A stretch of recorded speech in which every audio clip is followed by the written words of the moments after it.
Rosa's mentioned that she's come down to UKZN to do some work with me. I first encountered her in her previous life as an archivist. She's done master's research, very interesting master's research on South African nationalist archives, and then she curated an archive of a conservationist who was quite prominent in northern KwaZulu-Natal, and it's really just a fantastic resource for anybody interested in environmental history in that area. And it's intertwining with some of the contested politics of apartheid and the post-apartheid era. But now she's back in KZN doing what she wants to do, which is sort of extended history of wild dog in the landscape of northern KwaZulu-Natal. I'm sure she's going to tell us more about that, but it's really a fascinating entry point for research and engagement, and it's allowing her to draw on her archival knowledge, but also engage with different stakeholders across the landscape. And yeah, we'll be looking forward to hearing more about that. But yeah, I've been having nice coffee chats with Rosa in the mornings, and was telling her about this Weird Ecology session, and there was clear affinity there. And yeah, we got talking about Ursula Le Guin and others, and she mentioned this particular story that she was really interested in, which I think is really fitting, and I think she's going to walk us through that, some of the impressions that she has of it, and then maybe tell us a little bit about her own research. Rosa, over to you. Thank you. Thank you for the great introduction. And I must add that Adrian actually takes me out of the archive, which I'm very happy about. We go on field trips together to interview people and actually spend time in nature. So yeah, I'm very honored to be part of the celebrations this week, and I wish I was there in person. So my research, I will comment on after the story in how I think this story relates to it. And I would also like to invite you to think about ways in which unnaming is part of your research and has changed things. And I think as academics, we're quite good at coming up with new concepts to interpret situations or text or art, etc. But I'm particularly interested if you have examples of unnaming. But of course, we can also take it from there to reinterpretation.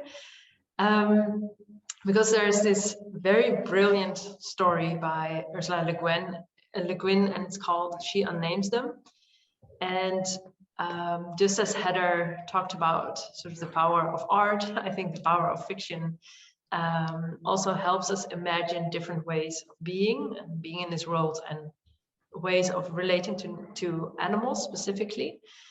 And Ursula Le Guin was also sort of, her critique on powers and structures was quite subtle in ways, and sometimes not so subtle. But she was once in an interview, she was asked by a journalist, like, what would you do about for the environment? And she replied that he asked the wrong question. And she said, like, what would I do as a middle-aged woman? I would do exactly what I'm doing, write novels and worry. And I thought that was like a very good response to the journalist. So this is a story, it's just one page. I had to use Google Translate to know how to pronounce some words. So bear with me when I stumble through. It was published in 1985 in The New Yorker. And I just think it's brilliant. So here we go. And I will share it in the chat as well, so you can read it later. Okay. She unnames them. Most of them accepted namelessness with the perfect indifference with which they had so long accepted and ignored their names. Whales and dolphins, seals and sea otters consented with particular grace and alacrity, sliding into anonymity as into their element. A faction of yaks, however, protested. They said yak sounded right, and that that almost everyone who knew they existed called them that. Unlike the ubiquitous creatures such as rats and fleas, who had been called by hundreds of thousands of different names since Babel, the yaks could truly say, they said, that they had a name. They discussed the matter all summer. The councils of the elderly females finally agreed that though the name might be useful to others, it was so redundant from the yak point of view that they never spoke it themselves and hence might as well dispense with it. After they presented the argument in this light to their bulls, a full consensus was delayed only by the onset of severe early blizzards. Soon after the beginning of the thaw, their agreement was reached and the designating yak was returned to the donor. Among the domestic animals, few horses had cared what anybody called them since the failure of Dean Swift's attempt to name them from their own vocabulary. Cattle, sheep, swine, asses, mules, and goats, along with chickens, geese, and turkeys, all agreed enthusiastically to give their names back to the people to whom, as they put it, they belonged.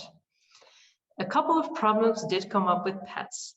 The cats, of course, steadfastly denied ever having had any name other than those self-given, unspoken, ineffable personal names, which, as a poet named Eliot said, they spent long hours daily contemplating, though none of the contemplators has ever admitted that what they contemplate is their names. And some onlookers have wondered if the object of that meditative gaze might not in fact be the perfect or platonic mouse. In any case, it's a moot point now. It was with the dogs and with some parrots, lovebirds, ravens, and minas that the trouble arose. The verbally talented individuals insisted that their names were important to them and flatly refused to part with them. But as soon as they understood that the issue was precisely one of individual choice, and that anybody who wanted to be called Rover or Frau or Polly or even Birdie in the personal sense was perfectly free to do so, not one of them had the least objection to parting with the lowercase, or as regards German creatures, uppercase, generic appellations like poodle, parrot, dog, or bird, and all the Linnean qualifiers that had trailed along behind them for 200 years like tin cans tied to a tail. The insects parted with their names in vast clouds and swarms of ephemeral syllables, buzzing and stinging, and humming and flitting and crawling and tunneling away. As for the fish of the sea, their names dispersed from them in silence throughout the oceans, like faint dark blurs of cuttlefish ink, and drifted off on the currents without a trace. None were left now to unname, and yet how close I felt to them when I saw one of them swim or fly or trot or crawl across my way or over my skin, or stalk me in the night or go along beside me for a while in the day. They seemed far closer than when their names had stood between myself and them like a clear barrier. So close that my fear of them and their fear of me became one same fear.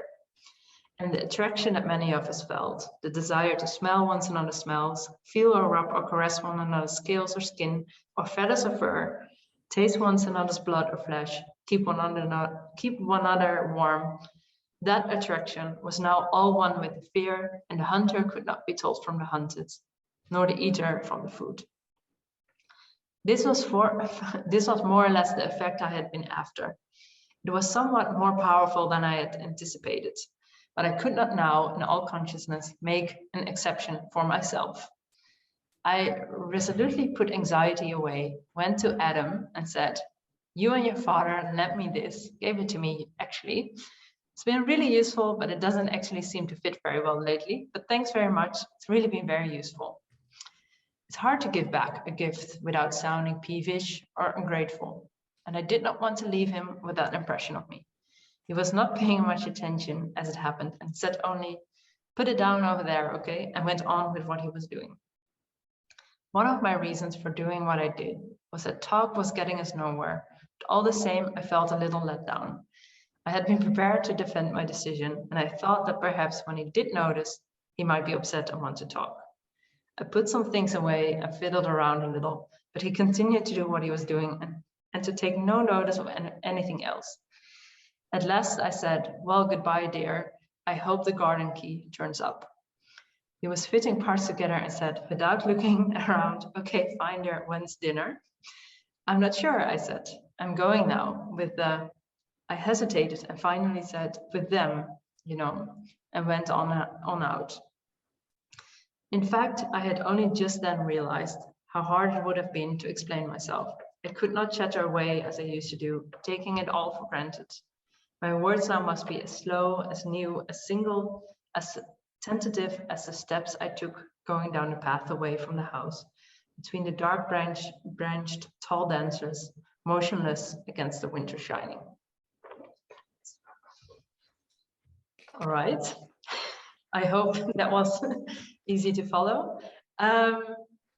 Yeah, what I think is so brilliant about this short story is it touches on so many issues, and I guess everybody got a reference to the Garden of Eden with Adam and Eve, and it also touches on a lot of topics within human animal studies and the use of words and how you refer to animals and the whole, in general, the whole human animal binary and how that shapes our thinking.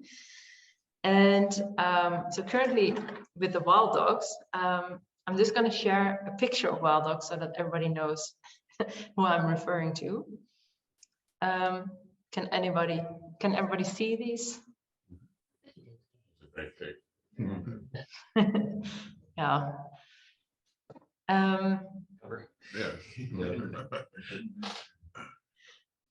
All right, so now everybody has an image of who they are. So the thing is that the name wild dogs stands quite in a way sometimes in how people perceive them, and explains how a lot of people think they're actually feral dogs instead of wild dogs that are that like around 4 million years ago, they split from all other canines and they are their own group. And what is important, like they're heavily endangered, and what is important for their survival is apart from sort of the ecological carrying capacity to have enough habitat, etc., it's mostly the social carrying capacity. And what often happens is that wild dogs don't abide by the rules that humans set for them, and they break out of nature reserves, dig themselves under fences, and then come into areas of farming where they often predate on goats or cattle, etc. And this leads to situations experienced as conflict. And what is hard to perceive for a lot of people is that this is actually a species that is not just feral, but is actually trained, not how to say it, not trained, conditioned to hunt like this, and they hunt cooperatively, so with the whole group. And the sort of embodied experience of wild dogs explains why they're often not very much liked. They're often described as very elusive. And in the historical sources, they were often described as ravenous beasts, and that also has to do with how they kill the prey and how people experience that. And so one way conservationists now try to change this narrative is by using another name for them, which is painted wolf, to showcase that they're not just dogs. And what is interesting about this, Amber talked about this as well, like the embodied interaction and the sensory relations that determine how animals and humans and nature are entangled. That sort of it seems to be that there's also less folklore and less cultural representations about wild dogs, and much more like lions, cheetah, leopards, partly because they are seen as so elusive. And in this sense, also memory comes into play, like how people experience which animals were where. And circling back to the whole cryptid animals, cryptid creatures opening of today, I think is an important step in research is that we not only look at the representation people have of animals, sort of what they represent, and instead also include animal agency and try to account for how animals actually are part of forming that relationship and influencing that relationship by their actions, and trying to in some way account for that in our writings and in our research. And the larger context in which this happens and where names are also not helping in certain conceptualizations is this is often referred to as human-wildlife conflict. And this again sort of stages the problem as humans against animals, and one over the other has to prevail. And so lately, and it's also like the conflict started when mostly, or experience of conflict started mostly when, especially in South Africa, nature reserves were fenced. So the idea was to keep all the wild animals in, and the domestic animals out. And as soon as animals sort of cross the boundary, literally and figuratively, this is experienced as conflict. While before it could have maybe been more of a sort of natural act, or even an act of God or the gods, instead of something that can be prevented. So lately there's been, so the International Union of Conservation of Nature is now adopting the term human-wildlife conflict and coexistence. And by sort of reframing it towards coexistence, also this positive encounters become part of the experience and analysis of the situation. So I think that was it for me, and I'm quite curious if other people can have similar examples or other ways of how you're trying to unname things in your research. Thank you.